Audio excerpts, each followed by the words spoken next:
घर में सबसे ज्यादा खामोश रहने वाली बहू का नाम आयशा था। चेहरा मासूम, बातों में मिठास और दिल इतना साफ कि अपने दुख भी मुस्कुरा कर छिपा लेती थी।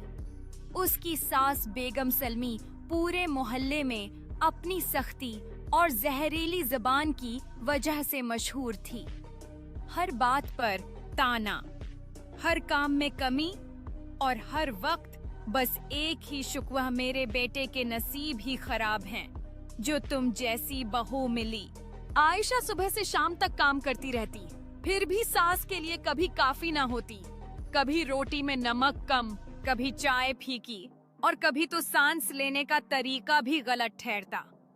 शोहर ज्यादातर घर से बाहर रहता और आयशा अकेली ही सब कुछ बर्दाश्त करती, क्योंकि उसकी माँ ने शादी से पहले सिर्फ एक बात सिखाई थी, बेटी, सब्र का फल हमेशा मीठा होता है। एक दिन सास ने हद ही कर दी। झूठा इल्जाम लगाकर आयशा को घर से निकालने की कोशिश की। मासूम आयशा की आंखों से आंसू बह निकले, मगर उसकी जुबान से सिर्फ यही अल्फाज निकले, अल्लाह सब देख रहा है, मैं सब उसी पर छोड़ती हूँ। हस्सा दोम में देखिए सब्र का इंजाम।